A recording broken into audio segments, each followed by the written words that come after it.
Welcome back to the Eco. I am Jacob Wolf, your host, and I'm joined by three lovely gentlemen here. One of them who is a Counter-Strike World Champion turned Valorant Pro and now apparently going into IT professional after we work through our tech issues over here with Skadoodle. Mr. Skadoodle, how you doing? I'm doing good. How are you doing? Doing all right. I'm glad we figured that out. And we're also joined by Brax and AZK, his teammates on T1. Boys, how are you guys? Doing well. Doing good. So if you are unfamiliar with these guys, I'm surprised you're watching a Counter-Strike show, but welcome. Every single one of these guys is incredibly accomplished in CS in their past, and reunited at last in Valorant now that two of you are now able to play professionally at the highest level. So I do want to sort of talk about that. I guess, given the context, how close you guys were and how well you were doing on iBuyPower before the bans, how does it feel to sort of be back together and playing under the same banner again? Yeah, I think it feels amazing actually to be reunited. Obviously these two guys were like some of my favorite teammates on iBuyPower, so it feels really nice to get a chance to play at a high level again with them. So I'm super excited for the future. Yeah. Who would have thought that we'd all be united once again? Pretty crazy timeline, I'd say, for sure. Sounds like Valorant came around at the perfect time, honestly. Yeah, and in that regard, I'm sort of curious, Brax and AZK, you guys have had to sit out at least a lot of professional CS over the past 5 years, unable to play in Valve designated tournaments like the majors, and you've seen Ska been able to sort of go on and win a world championship and a major and have all the success, and I guess what I want to ask is, like, I'm sure you're happy for him as someone who is your friend, but in terms of wanting to be there with him and sort of the ascendancy you guys were on iBuyPower, I guess, was there any sort of, like, you guys wish you were there with him? Oh yeah, for sure. I mean, there's a lot of times, I think I watched like all of his matches, and yeah, I mean, obviously there's a lot of times where I would have liked to be there, for sure. Yeah, I agree. I think it would have been nice, but obviously we're super happy for him and everything he's accomplished. So felt nice watching it, even if it was from the sidelines. Yeah. Moving on from CS and now playing Valorant, particularly for you, Ska, but for all of you, because you had such a name there, both as streamers and being able to compete in non-Valve tournaments also for the two of the other of you. For you guys, like, is it sort of sad to leave behind a game that you committed so much of your life to? For sure, yeah. I feel pretty strongly about it. I mean, I've played professional CS for like 6 years, and I still believe Counter-Strike is the greatest, FPS, at least in my life, for sure. Growing up, I played a lot of Counter-Strike, and I definitely owe Counter-Strike, complete respect. Like, it kind of molded me who I am today. The FPS player that I am today made me a very competitive person, and it's definitely saddening, but I'm always looking forward to new projects, looking forward to the future. So it's sad to say goodbye, but honestly, I'm really glad that I got into this whole FPS thing, and I really owe Counter-Strike a lot to that. So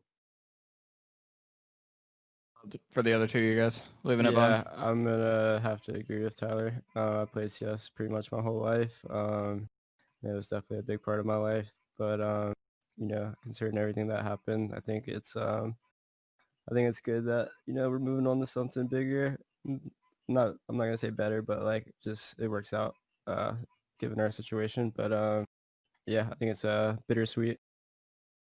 Yeah, and for me, I've been playing CS since 2004, and obviously after everything, it feels nice to have something new to look forward to, and I'm not even thinking about CS for a second anymore. It's all behind me now. Before the bans, before the iBuyPower bans, your team was sort of the rising stars, right? Like, you were going to be the best North American Counter-Strike team, and it looked like North America was sort of eventually where it ended up with Liquid and Cloud9, sort of on the coattails of Europe, and at times sort of being better on the day and winning tournaments, as Skadoodle you did with Cloud9. What do you think the ceiling was for that team that you guys were on had the ban hammer not come down from Valve? Honestly, who knows at this point? Honestly, I still consider us, like, we could have definitely went farther for sure. We had a lot of potential. Counter-Strike at the time was getting pretty spicy. Some good teams, some orgs were jumping into CS, and we were excited about the future.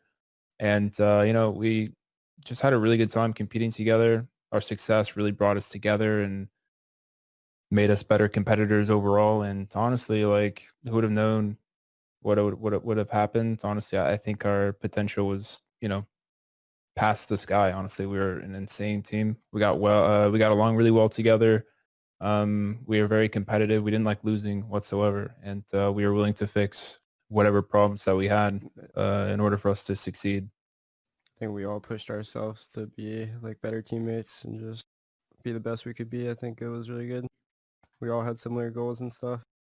Mm-hmm. We just all wanted to be the best, and we did whatever it took to make that happen. Whether it was like playing 12 hours a day or doing in-houses for multiple hours, just working on seeing what we could improve. So I think it was really good.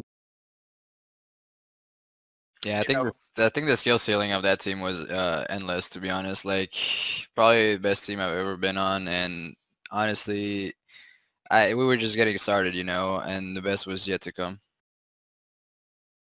AZK, you moved on to Overwatch for a brief period of time, and you told me a week and a half ago that you were like kind of feeling from Brax and from others sort of being pulled back into Counter-Strike just because you miss playing with your friends and the people that you were closest to at the time. So in terms of making that decision and sort of coming back, I mean, why didn't you look to move to something else, maybe not even Overwatch, if it felt a little bit stale for you? You're saying like after? Like yeah, like if you looked at moving to something else besides Overwatch or CS, look to move into another game that was at the time? No, I mean, for me, it was either stay in Overwatch or go back to CS. There was no other options. Got it. And Brax, for you stuck it out and obviously subbed in for Cloud9 at various different points, played on teams of your own in CS outside of the major circuit. For you, did you ever consider trying to find something else in the interim between being banned and now becoming a Valorant pro? Yeah, I mean, I definitely considered other games and stuff, but I don't know, CS was just like, it's just like the game I loved and like grew up playing, so I put a lot of hours into it and I just didn't really want it to go to waste. And, I knew I could play at the top level if I had the chance, but it was just hard with the ban and everything. But yeah, I tried to make it work for sure. You guys are a lot older than you were in 2014 and 2015, the last time you all were playing with one another. How have all of you changed? And if you noticed now being able to practice together over the past week and a half or so since Scott joined the team, have you noticed, or I guess what sort of changes have you noticed within one another in terms of being, being people and individuals different from 5 years ago? Anyone want to start? I mean, I don't feel like much has changed. I feel like we're all like pretty similar still in our ways. We still joke around and shit and have fun, and I don't know. Yeah, I don't feel like much has changed. I feel like we're all a bit more mature, but we're also pretty mature back then too, for the most part. And yeah, I don't feel like too much has changed, honestly. I would say for myself that I got a lot of experience playing under some fantastic teams, got to play with a lot of experienced players, and I've gathered so much that I can now relay to others and my current teammates as well, which is really going to play a hand in the current Valorant right now, especially since it's brand new. I feel like talking about the basics and getting everything down team-wise, like communication and basic things like that, not even within the game, but just for our own team's sake, it's going to be really important. And it just feels good to give a lot of knowledge if I can offer any to some new players that haven't like experienced like really big events or haven't really made it to the main stage and played for a big tournament. Feels good that I can really help them with anything they like have questions or like experience. I can talk through it with them. I can let them know what to expect, and just trying to, I also like to give team like a very calm experience as well. I know things can get very hectic, especially in Valorant, given all the abilities, and I really hope to give this like calming experience to the team and make sure everything's okay. They shot an RPG this way, like it's gonna be okay. We're gonna be just fine. So hopefully it goes well, hopefully that all the experience that I've got from CS:GO hopefully can lay over to Valorant and just help us succeed with our future endeavors. So When you left professional Counter-Strike, you talked a little bit about burnout and sort of being, it felt like you had accomplished a lot, which you had, and then also sort of, it being a grind that was really mentally taxing. What has the break been like for you from now being another professional player in a different scene and that time of being a streamer and sort of taking some time to yourself after such a grind of professional Counter-Strike for a number of years? Well, working up to the major was like climbing a hill for me. And once I finally got to the peak, I really needed a break, like really bad. I dropped out of groups like countless amount of times.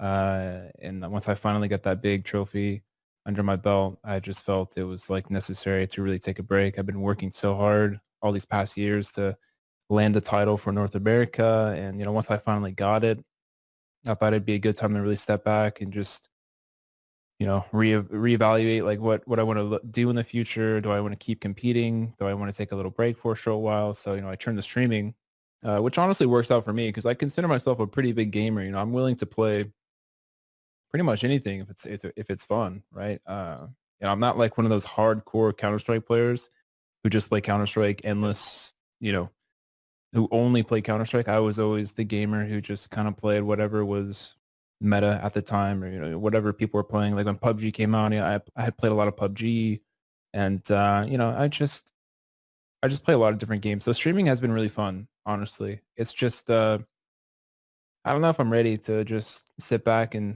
watch people compete. I still feel like I have a lot of left in me, and I'm willing to. Valorant has given me a great opportunity to really hop in, especially with my former teammates, Kevin Brax, and it's just a really good opportunity that's really came to my attention recently. And of course, competing has always been like on the fence for me because I've always thought I could get back in, but now that Valorant came out and playing for T1, of course, and we're a very respectable org. Our visions align. They want to win, I want to win, so it all worked out. So let's Like there for a while, Ska, you were a very sought after free agent in Valorant. I heard your name thrown around a lot of different places, but why T1? Why did you sort of settle where you ended up? Well, I had speaking with the CEO Joe Marsh, and he just we connected really well. I don't mind doing content creation. I enjoy me. I like making people like laugh. People enjoy my content, but like he made it pretty clear that he wants to win, and I definitely want to win as well. And I feel like it's just a great match. I have Kevin Brax here, a very respectable coach. We have food and Crashies as well, very great fraggers. Funny story, I had actually handpicked Crashies to be on my rank S team for it's a CS event that happened a while back. I had actually handpicked him to be on my team, and we did actually win that event. Funny story. So I get to play with him, and it's just a great opportunity. I've been on the fence for a while, but T1 definitely they're aligned with my vision. And I'm happy to be here for sure. For all three of you, does it feel like you now have to, or I guess, do you feel like you have to make up for some lost time being back together again, not being able to play at the highest level of CS together as a three, and now you're back in a game that has no restrictions for you guys. You're able to sort of do what you want and compete as you want. Does it feel like you're making up for a little bit of lost time? For me, I mean, I still was playing at maybe not the highest level in CS, but like I was up there for the most part. Like I was in Pro League for a little bit, MDL, and I was like grinding every day with my team. So I feel like I still have like most of the mechanics and stuff down. I think the biggest thing for me is like just the abilities in Valorant and just finding out ways to incorporate the abilities to team play and just trying to get the best use out of them.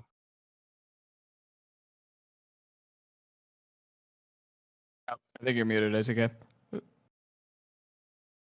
Oh, there we go. Okay, so I was saying, I was saying, so for myself, even when I wasn't competing, you know, I was still actively gaming, even if it was like death matching CSGO. I was always like trying to stay sharp, aim-wise, movement-wise, and all that. I was always playing games like Quake on the side, trying to get my reflexes up and all that. So personally, like I don't feel like I have to make that much for lost time and all that.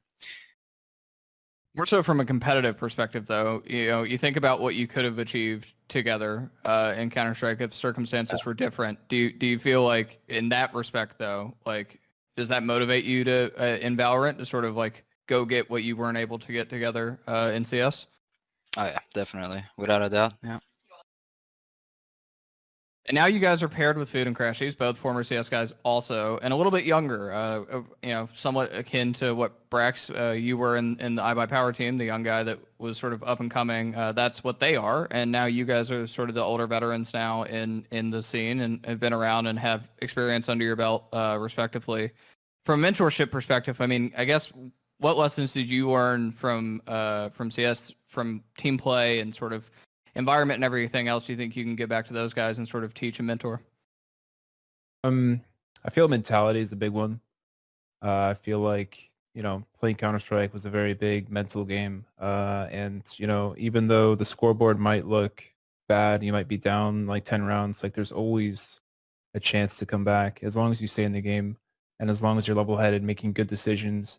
You can always play, you know, good Counter-Strike and win. That's what made the game so so fun to play. Even if you were so far down the scoreboard, as long as you guys, you know, stay level-headed, kept playing strong, you know, made good decisions, not losing your cool, good communication. I mean, it goes on and on. There's always an opportunity to come back, and I feel like it's very strong that we come across as like, you know, being mentally strong as a team, and you know, whatever happens, happens. You know, that was all last round. We'll talk about it later. We just keep moving on forward, and you know, we just keep looking for the rounds ahead, and just keep our heads in the game. In terms of Valorant similarities to Counter-Strike, are there anything, I mean, obviously the gunplay is very Counter-Strike inspired in many different ways. Some of the maps are also, I think a lot of people have compared Ascent to things like Dust 2 and Mirage over the past couple of days since it came out.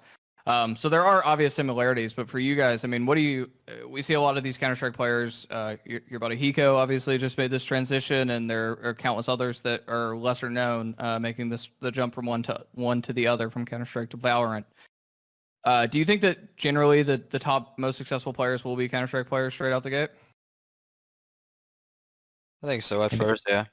I think they have a slight edge, but for the most part, I think it's whoever's going to grind the game. I think at the end of the day, it's all about work ethic. So if you grind the game and just work really hard, I think you'll be on top for the most part. But I do think CS players, with the mechanics and everything, I think they do have a slight edge over people from other games.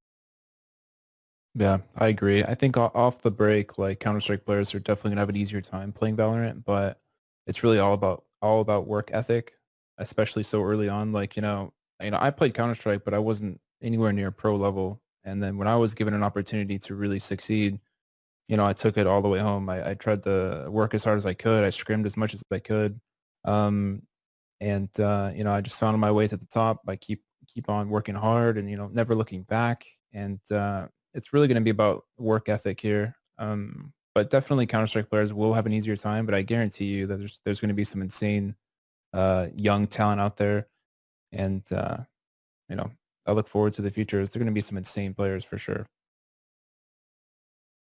A lot of the players who are making this jump, if you look at Hazed and Cutler and Mixwell and Scream, those types of players, obviously their Counter-Strike careers were sort of at the tail end of things, right? Like they had sort of reached if you look at their entire careers as like a mountain there at the bottom of the mountain on the other side, and sort of reached their respective peak. You guys at Brax and AZK are obviously having unique circumstances around a ban, and Skadoodle, you had taken time off. But do you think that, I guess what I want to ask, what do you think it would take for a top CS player to make that transition, or if at all, given that Counter-Strike is fairly stable, compensation's well? Do you think any like actively top player in CS right now would make the jump to Valorant, or you think there's no reason to? For now, I don't know. I'm a little skeptic about jumping over so early. I'm a pretty logical guy. Like, I want to see how the game kind of plays out. And I feel like, Counter-Strike's at a great place. It's thriving. It's always been a fantastic game to watch. And, the numbers are showing it's still a very popular game. It's fun. And, I don't really see a reason to jump over so early. I mean, if they're not in a good place and they want to switch it up, of course, Valorant open arms for sure. But as for the beginning, I don't know. I would like to see where Valorant really takes off, and I want the game to really build its infrastructure, and I want to see where this game really wants to go before making a serious commitment like that. Your friend, he's former teammate to some of you, Shroud, actually said that he's made a lot of comments about Valorant recently, so I want to ask this. The first was that the game wasn't ready for release before it actually came out, and more recently, in the past couple of days, he has said that he doesn't think the ceiling is as high as Counter-Strike, and he doesn't think the level that Valorant can reach as an esport professionally is as high as Counter-Strike either. And I think by most accounts, most people would consider Counter-Strike the second biggest game in the world as an esport, right behind League of Legends. So do you guys agree with that? I mean, sort of what is your opinion? Where does Valorant stand both in skill and in, I guess, business potential relative to CS? Kev, Brax? I mean, I would have to agree for now, probably.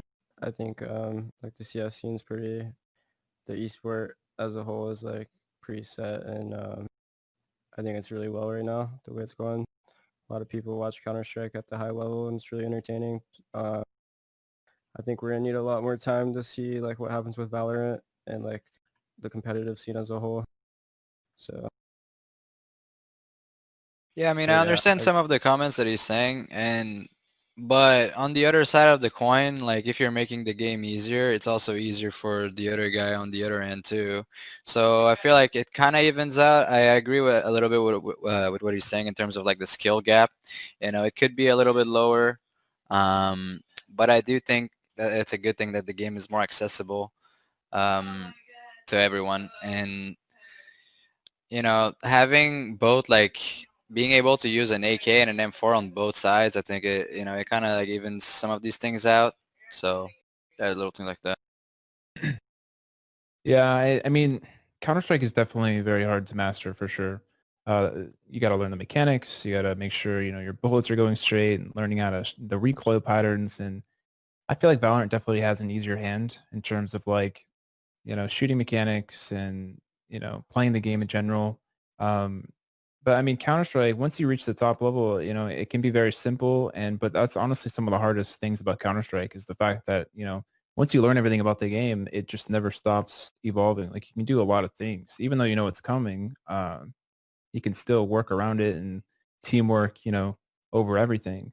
And then in Valorant, it's just there are a couple agents that anyone can really play and get a kill with, which isn't really this. It's not the same at all. Like in Counter Strike, everyone's on an even level, and you could be separated by a simple flash or a nade, smoke, molly. But in this game, when you're playing a certain agent, you're separated entirely by whoever you're playing. Like if you're playing a Sova, he's capable of getting free info. His ultimate, goes through the entire map. Like I just feel like Counter Strike definitely is tougher to play for sure, and it's just a little. It's kind of like Valorant. There's just a lot to it, honestly, and it's just a little. It's not as simple as you would think it is. There's all the agents are very unique. They all have different abilities and roles, and I don't know. I'll end on this. Do you think there's a world that any of you ever go back to Counter-Strike, or you think that door is shut? I'm definitely not interested in going back personally, no matter what. yeah, I'm pretty happy with Valorant right now. For sure. I'm down to go back. Let's get 2 major titles. Let's go. I'm down to go back. All right, well, gents, thank you so much for joining me. If you have missed it, you can watch this VOD later. But Skadoodle, Brax, AZK, thank you very, very much. We appreciate you all taking the time, and best of luck in Valorant. Thanks, man. Appreciate it. Thanks for having us. Thank you, sir.